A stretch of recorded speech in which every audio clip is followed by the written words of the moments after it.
ஓம் சக்தி தாயே போற்றி.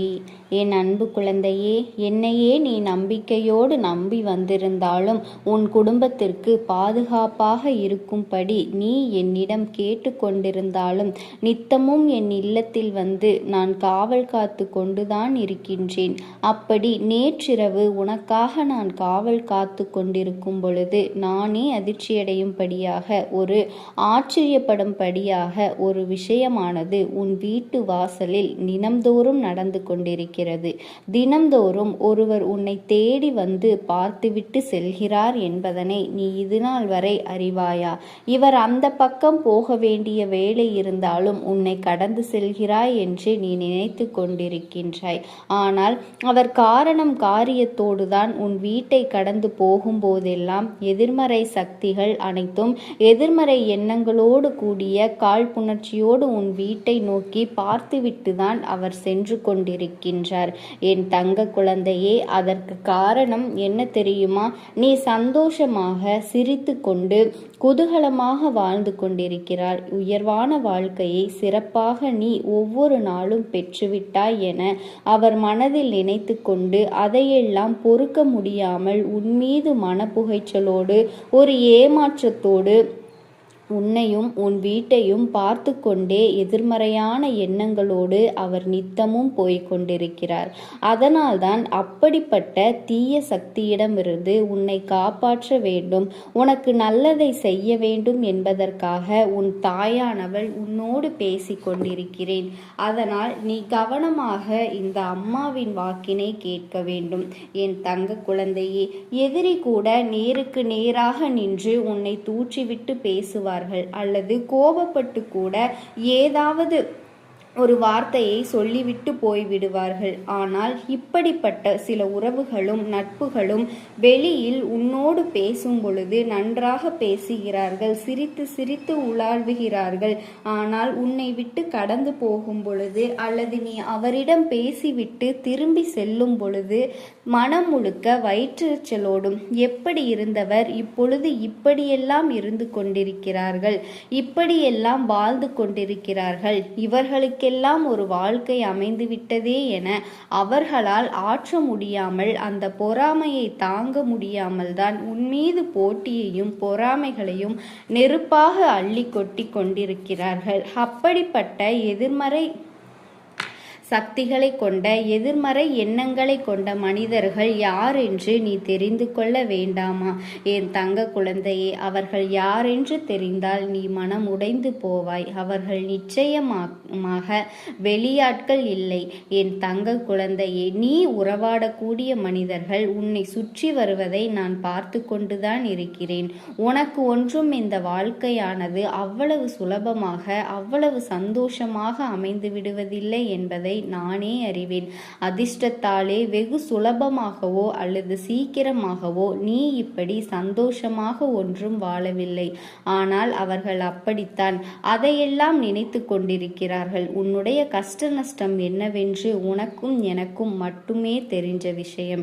என் தங்க குழந்தையே, உன்னுடைய கஷ்டங்கள் அவர்களுக்கு ஒரு நாளும் புரிய போவதில்லை. அவர்கள் உன்னை பற்றி என்ன நினைக்கிறார்கள் தெரியுமா? உனக்கென எல்லாம் இருக்கிறது எனவும் உன் குடும்பத்திற்கு என்ன எல்லாவற்றையும் சிறப்பாய் நீ செய்கிறாய், சந்தோஷமாக இருக்கிறீர்கள் என்று நினைத்து கொண்டு உன் குடும்பத்தின் மீது ஒரு பொறாமை கண்ணை வைத்து கொண்டு அல்லவா சுற்றி கொண்டிருக்கிறார்கள். அவர்களுக்கு அதனால் நீ பழகக்கூடிய நபர்களிடம் நீ கொஞ்சம் கவனமாகத்தான் இருக்க வேண்டும். என் அன்பு குழந்தையே, கல்லடி பட்டாலும் படலாம், ஆனால் கண்ணடி மட்டும் படக்கூடாது என்ற வார்த்தையினை நீ கேட்டிருப்பாய் அல்லவா? என் தங்க குழந்தையே, அப்படியே போவது கிடையாது. உன்னுடைய வாழ்க்கையில் நீ வாழக்கூடிய விதத்தையும் நீ வாழக்கூடிய முறையையும் பார்த்து அவர்கள் மனம் கொந்தளித்து விட்டதல்லவா? அது இப்பொழுது கொழுந்து விட்டு எரிகிறது என் தங்க குழந்தையே. அதனால் எல்லோரிடமும் நீ கொஞ்சம் கவனமாக இருக்க வேண்டும். உன் வாழ்வில் நீ பெறுகின்ற வெற்றியும் நீ செய்யக்கூடிய செயலையும் யாரிடத்திலும் ஒருபொழுதும் நீ பகிர்ந்து கொள்ள வேண்டாம். ஏனென்றால் போட்டி பொறாமை எண்ணங்கள் கொண்ட சுயநலம் உள்ள மனிதர்கள் அல்லவா அல்லவா? இங்கு எல்லோருமே இருக்கிறார்கள். ஆனால் நீ என்னவோ உன்னுடைய வாழ்க்கையில் உன்னுடைய மனதிற்குள் எதையுமே வைத்து கொள்ளாமல் எல்லோரிடமும் யதார்த்தமாக பேசிவிடுகின்றாய். என் தங்க குழந்தையே, எல்லோரிடமும் அன்பாக நடந்து கொள்கிறாய். ஆனால் எல்லோரும் உன்னை செல்லமாக உன்னை சுற்றி இருக்கக்கூடிய எல்லா மனிதர்களுமே உன்னை குறைவாகவே எடை போட்டு கொண்டிருக்கிறார்கள். இதற்கு பிறகு நீ உன்னை சுற்றி இருக்கிற உறவுகளிடம் எதையெல்லாம் சொல்ல வேண்டும், எதையெல்லாம் சொல்லக்கூடாது என்பதனை கவனமாக யோசித்து பார்த்து பிறகுதான் பேச வேண்டும். ஆரம்பத்தில் உன்னை தூக்கி எறியப்பட்ட விதையாகத்தானே உன்னை பலகாலம் வைத்திருந்தார்கள். இப்பொழுது நீ நன்றாக முன்னேறிவிட்டாய், ஓரளவுக்கு வசதி வாய்ப்போடு இருக்கிறாய் என்று தெரிந்தவுடன் உன்னுடைய நட்பு வேண்டும் என்று உன்னை தேடி வந்து கொண்டிருக்கிறார்கள். அப்படிப்பட்ட மனிதர்களின் மத்தியில் நீ விலகி இருந்து உன்னுடைய வாழ்க்கையில் நீ கவனமாக இருக்க வேண்டும். உன்னை எந்த ஒரு சூழ்நிலையிலும் இந்த தாயானவள் நான் சிறப்பாக வழிநடத்த நான் இருக்கிறேன். அதனால் நீ எதை நினைத்தும் கவலைப்படாதே. எல்லோரிடத்திலும் அன்பாக பேசலாம், பழகலாம். ஆனால் அந்த அன்பின் யாருக்கும் கண்மூடித்தனமான உதவிகளை செய்து நீ மாட்டிக்கொள்ளாதே. உன் மீது எந்த ஒரு தவறும் இல்லை. எல்லோருக்கும் அன்பினை வாரி வழங்கக்கூடியவளாகத்தான் நீ இருந்து கொண்டிருக்கிறாய். ஆனாலும் அதை ஏற்றுக்கொள்கின்றவர்கள் அப்படி உன்னை நினைப்பது கிடையாது. உன்னிடத்திலே பேசும் பொழுது அவர்கள் கற்கண்டு போல இனிப்பாகத்தான் இருப்பார்கள். ஆனால் நீ அந்த இடத்தை விட்டு விலகும் பொழுதுதான் உன்னை பற்றி தவறாக பேசி கொண்டிருப்பார்கள். உன்னை பற்றி வேறு விதமாக அது மாறிவிடுகிறது. அப்படி இரட்டை குணம் உள்ள மனிதர்களிடத்தில் நீ எப்படி நடந்து கொள்ள வேண்டும் என்பதை நீயாக சிந்தித்து பார்த்து அதன் பிறகுதான் நீ கவனமாக நடந்து கொள்ள வேண்டும். உன்னை போலவே மற்றவர்களும் இருப்பார்கள் என்று எதிர்பார்ப்பது உன்னுடைய முட்டாள்தனமானது என்பதனை நீ உணர்ந்து கொள்ள வேண்டும்.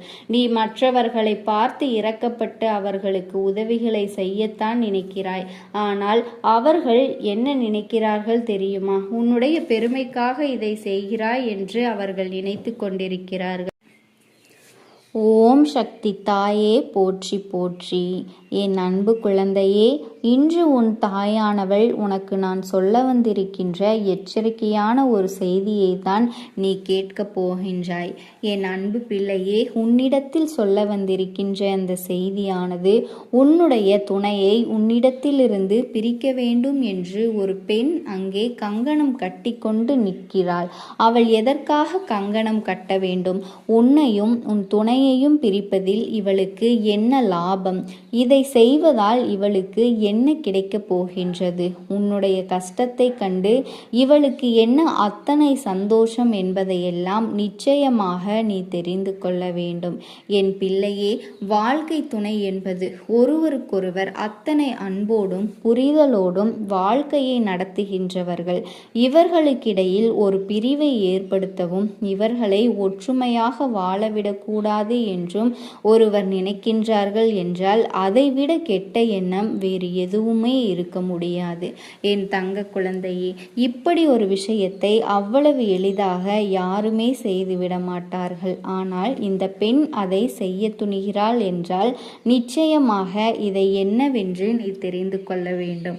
உன்னுடைய வாழ்க்கையும் நீ காப்பாற்றி கொள்ள வேண்டும் அல்லவா? மேலும் இதனை நீ மேலும் மேலும் வளர்த்து கொண்டே சென்றால் இவர்கள் உன்னுடைய வாழ்க்கையை முழுமையாகவே அழித்து விடுவார்கள். உன்னுடைய துணையை உனக்கு எதிராக திருப்பியும் விடுவார்கள். என் அன்பு குழந்தையே, ஏற்கனவே உனக்கும் உன் துணைக்கும் இடையில் இருக்கின்ற ஒற்றுமையை கண்டும் நீங்கள் சந்தோஷமாக வெளியில் சுற்றி வருவதை கண்டும் இங்கே பல கண் திருஷ்டிகள் விழுந்திருக்கின்றது. அதாவது நான் சொல்வது உண்மையா இல்லையா என்று நீயாகவே சிந்தித்து பார். அதிகப்படியான சந்தோஷத்தோடு நீயும் உன் துணையும் ஒரு நாள் இருந்து விட்டீர்கள் என்றால் அடுத்த நாளே அங்கு மிகப்பெரிய பிரச்சனை ஒன்று உங்களுக்குள் வெடிக்கப் போகின்றது. அதிலும் குறிப்பாக வெளியில் சென்று வந்திருந்தால் சந்தோஷமாக இருவருமே வெளியில் சென்று வந்ததை யாரேனும் பார்த்திருந்தார்கள் என்றால் அன்று விரைவில் உங்களுக்குள் பெரிய பெரிய சண்டைகளும் மனக்கசப்புகளும் மிக விரைவாகவே வந்து விடுகின்றது. அந்த அளவிற்கு பிரச்சனைகளும் நடக்கப் போகின்றது. இதற்கெல்லாம் என்ன காரணம்? நீ சந்தோஷமாக இருந்ததை பார்த்தவர்களின் கண்கள் அத்தனை பொல்லாத கண்கள். இவர்கள் மட்டும் எப்படி இத்தனை சந்தோஷமாக இருக்கிறார்கள் என்று உன்னுடைய குடும்பத்தின் மீது இவர்கள் போட்ட கண் திருஷ்டிதான் உன்னுடைய குடும்பத்தில் பிரச்சனைகளை எல்லாம் உருவாக்குகின்றது. என் பிள்ளையே, உன்னுடைய வேதனை இந்த அம்மாவிற்கு நன்றாக தெரிகின்றது. அதனால்தான் இந்த அம்மா உன் வாழ்க்கையில் என்ன நடக்கின்றது, ஏது நடக்கின்றது என்று தெரிந்து கொள்ள இந்த விஷயத்தினை உன்னிடத்தில் சொல்லிக் கொண்டிருக்கின்றேன். என் அன்பு குழந்தையே, ஒரு பெண்தான் இந்த விஷயத்தை வெகுவாக செய்து கொண்டிருக்கிறாள் என்பதனையும் உனக்கு நான் முன்கூட்டியே தெரிவித்து விட்டேன். என் அன்பு குழந்தையே, ஒருவருக்கொருவர் ஒவ்வொருவர் வாழ்க்கையிலும் எத்தனையோ கஷ்டங்களும் எத்தனையோ சந்தோஷங்களும் இருக்கத்தான் செய்கின்றது. அதையெல்லாம் கடந்துதான் இங்கே வந்து கொண்டிருக்கிறார்கள். இதுவரை உனக்கும் உன் துணைக்கும் இடையில் 1000 கருத்து வேறுபாடுகள், 1000 பிரச்சனைகள் என்று எத்தனையோ விஷயங்கள் எல்லாம் இருக்கத்தான் செய்கிறது. இதையெல்லாம் கடந்துதான் ஏதோ ஒரு வாழ்க்கையை நீ வாழ்ந்து கொண்டிருக்கிறாய் அல்லவா? அப்படி இருக்கும் பொழுது அதையும் கொடுக்கும் விதமாக அதையும் கெடுக்கும் விதமாக நடந்து கொள்கிறார்கள் என்றால் நிச்சயமாக அதை நினைக்கும் பொழுது நமக்கு மிகுந்த மனவேதனையாகத்தான் இருக்கின்றது. என் குழந்தையே, ஒரு தாயாக தன் பிள்ளையின் வேதனையை எல்லாம் இந்த அம்மாவினால் புரிந்து கொள்ள முடிகிறது. உன்னுடைய வாழ்க்கையில் உனக்கு இத்தனை துன்பங்களையும் மேலும் மேலும் கொடுத்து கொண்டிருப்பவர்களையும் இவர்களுக்கு என்னதான் வேண்டும் என்று தெரிந்து கொள்ள நான் முயற்சி செய்த போதுதான் ஒரு உண்மையை நான் அறிந்து கொண்டேன். என் பிள்ளையே, உனக்கு இதை செய்தவர்கள் வெளியில் இருப்பவர்கள் எல்லாம் கிடையாது. உன்னோடு இருக்கின்ற உன் குடும்பத்தில் இருக்கின்ற ஒருவர்தான் இதையெல்லாம் செய்து கொண்டிருக்கிறார்கள். இவர்களின் எண்ணங்கள் எப்படியெல்லாம் மாறியது என்று உன் தாயானவள் எனக்கே ஆச்சரியமாகத்தான் இருக்கிறது. இவர்களுக்கு என்னவோ தன்னுடைய குழந்தைகளின் மீது அதிக பாசம் என்று நினைத்துக்கிறார்கள். ஆனால் அவர்களின் துணையிடமிருந்து அவர்களை பிரிப்பதனால் அவர்களின் வாழ்க்கையை தான் நாசமாக்குகிறோம் என்பதெல்லாம் புரியவில்லை. என் அன்பு குழந்தையே, அப்படியானால் உன் அம்மா சொல்வது புரிந்துவிட்டதா? உன்னுடைய துணையை உன்னிடத்திலிருந்து பிரிக்க நினைப்பது அவர்களினுடைய தாயார், உன் துணையின் அம்மாதான் இதை செய்து கொண்டிருக்கின்றார்கள். என் தங்க குழந்தையே, இதனை ஒரு நாளும் நீ எதிர்பார்த்திருக்க மாட்டாய், நினைத்தும் பார்த்திருக்க மாட்டாய். இதை கேட்டவுடன் உன் மனம் வேதனைப்படுகின்றது அல்லவா? என் பிள்ளையே, இந்த சூழ்நிலையானது, இந்த வாக்கு என் பிள்ளைகள் அனைவருக்குமே பொருந்தாது என்பதனை நீ புரிந்து கொள்ள வேண்டும். இன்று இருக்கக்கூடிய சூழ்நிலையில் என்னுடைய பிள்ளைகளில் 170% பேருக்கு வாழ்க்கை இப்படித்தான் சென்று கொண்டிருக்கின்றது. ஏகப்பட்ட போட்டிகளும் பொறாமைகளும் ஒரே குடும்பத்தில் இருப்பவர்களால் தான் நடந்து கொண்டிருக்கின்றது. ஒரு குடும்பம் என்பது வாழ்க்கை துணையோடு இருவருமே ஒன்றாக சேர்ந்து ஒற்றுமையாக வாழ்க்கையை நடத்துவது என்பது இவர்களுக்கு புரியவில்லை. அவர்களுக்கு அவர்களின் பிள்ளைகள் மீது தனக்குத்தான் அதிகப்படியான நாட்டம் இருக்கின்றது. தன்னுடைய குழந்தை தன்னிடத்தில் மட்டும்தான் நல்லபடியாக இருக்க வேண்டும் என்கின்ற எண்ணமும் இருந்து கொண்டிருக்கின்றது. இதுவெல்லாம் இன்று இருக்கக்கூடிய சூழ்நிலையில் சரிப்பட்டு வராது அல்லவா? இதுவெல்லாம் அவர்களுக்கு சொன்னாலும் புரிவது கிடையாது. அவ்வளவு எளிதாக இவர்களால் தன்னுடைய மனதையும் மாற்றிக்கொள்ள முடியவில்லை. எப்பொழுதுமே நம்மிடத்தில் நம் குழந்தைகள் எப்படி இருப்பார்களோ அப்படித்தான் காலம் முழுவதுமே இருக்க வேண்டும் என்று நினைப்பது தவறல்லவா? தன்னுடைய இல்லத்திற்கு வருகின்ற புதிய உறவை ஏற்றுக்கொள்ள மனம் மறுப்பதும் இவர்களின் முக்கியமான பிரச்சனையாக இருக்கின்றது. எல்லோரும் இது போன்று இல்லை. ஒரு சிலர் தன்னுடைய குடும்பத்திற்கு வருகின்ற மருமகளையும் மருமகனையும் தன்னுடைய குழந்தைகளாகவே நினைத்து கொண்டிருக்கிறார்கள். அங்கெல்லாம் பிரச்சனைகள் இருப்பது கிடையாது. யார் ஒருவர் அடுத்தவர் இல்லத்திலிருந்து வருகின்றவர்களை மற்றவர்களாகவும் வேற்று மனிதர்களாகவும் பார்க்கின்றார்களோ அங்குதான் பிரச்சனைகள் அதிகமாக இருக்கிறது என்பதும் நிதர்சனமான உண்மை. இதையெல்லாம் உணர்ந்து இந்த வாழ்க்கை உனக்கு என்ன தருகிறது என்பதனை நீ புரிந்து கொண்டு உன்னை சுற்றி நடக்கின்ற விஷயங்களை நீ சற்று கவனித்து பார்த்தாயானால் இந்த பெண்ணினுடைய மனதில் இருக்கின்ற விஷயங்கள் எல்லாம் நிச்சயமாக உனக்கு தெரிந்துவிடும். என் அன்பு குழந்தையே, இந்த அம்மா உன்னிடத்தில் உனக்கென்று கொண்டு வந்த இந்த வாக்கானது உன்னுடைய வாழ்க்கையில் நீ நல்ல நிலைக்கு வர வேண்டும் என்பதற்காக மட்டும்தான் என்பதனை உன்னை வேதனைப்படுத்துவதற்காகவோ அல்ல. அம்மா சொன்ன இந்த பிரச்சனை உன் குடும்பத்தில் இருக்கிறது என்றால் என் பிள்ளையே, உன்னோடு இந்த தாயானவள் துணையாக இருக்கிறேன் என்று நீ புரிந்து கொள்ள வேண்டும். இத்தனை காலமும் நல்லபடியாக இருந்தவர்களுக்கு திடீரென்று இது போன்ற ஒரு எண்ணம் உருவாகி இருக்கிறது என்றால் அதை நாம் சற்று கவனிக்கத்தான் வேண்டும். எந்த நொடியிலிருந்து இவர்கள் இது போன்று நமக்கு எதிராக மாறினார்கள் என்று சற்று நீ யோசித்துப்பார். உன் பக்கம் ஏதேனும் தவறு இருக்கிறதா? நீ ஏதாவது தவறான விஷயங்களையோ இவர்கள் மனது புண்படும்படியோ நடந்து கொண்டாயா என்று யோசித்துப்பார். என் அன்பு பிள்ளையே, எதற்காக இதை உன் அம்மா சொல்கிறேன் என்றால், ஒருவேளை உன் பக்கம் தவறு இருந்து நீ அறியாமல் செய்த ஒரு தவறினால் கூட இவர்கள் மாறி இருக்கலாம் அல்லவா என் குழந்தையே? அதனால் தவறு உன் பக்கம் இருக்கிறது என்றால் அதனை நீ திருத்தி கொள்ள வேண்டும். அதை நீயாக திருத்தி கொள்ளாமல் அவர்களை குறை சொல்வதில் எந்த ஒரு பலனுமே இல்லை.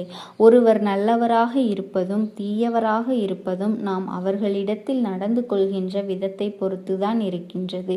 ஆரம்பத்தில் நம்மை அவர்களும் பிடிக்கவில்லை என்றால் நம்மை வெறுக்கிறார்கள் என்று நாம் எண்ணிக்கொள்ளலாம் அல்லவா? ஆனால் ஆரம்ப கட்டத்தில் நம்மிடத்தில் அன்பை செலுத்திவிட்டு அதன் பிறகு இப்பொழுதுதான் வெறுக்க தொடங்குகிறார்கள் என்றால் அதற்கான காரணத்தை நிச்சயமாக நாம் கவனிக்கத்தான் வேண்டும். எதனால் இது நடந்தது, எந்த விஷயத்தினால் உன் வாழ்க்கையில் இப்படி பிரச்சனைகள் வந்தது என்பதையும் நீ சற்று யோசிக்கத்தான் வேண்டும். என் பிள்ளையே, இந்த அம்மா சொல்கின்ற நியாயங்களை உன் வாழ்க்கையில் நீ உணர வேண்டும். எப்பொழுதுமே உண்மைகளுக்கு நீ முக்கியத்துவம் கொடுக்க வேண்டும். உண்மையாகவே அவர்கள் உன் வாழ்க்கையை கெடுக்க நினைக்கின்றார்களா அல்லது நீயாக கெடுத்து கொண்டாயா என்பதை நீ ஒரு நொடி சிந்திக்க வேண்டும். என் குழந்தையே, இத்தனை நாளும் இந்த வாழ்க்கையில் உனக்கென்று கிடைத்த அன்பு இனிமேலும் கிடைக்க வேண்டும் என்பதுதான் இந்த தாயானவளினுடைய விருப்பம். என் குழந்தையே, எல்லோரும் உடனடியாக எல்லா மனிதர்களையும் நேசித்து விடுவது கிடையாது. அது போன்ற ஒரு மனது யாருக்கும் வந்து விடுவது கிடையாது. என் குழந்தையே, சிலரை ஏற்றுக்கொள்வதற்கு காலதாமதமாகும். ஆனால் ஏற்றுக்கொண்ட பிறகு ஒருபொழுதும் அவர்களை விட்டு கொடுத்து விட மாட்டார்கள். எனவே இது போன்ற ஒரு சூழ்நிலையை உன்னால் உருவாக்க முடியுமா என்று சற்று சிந்தித்து பார்.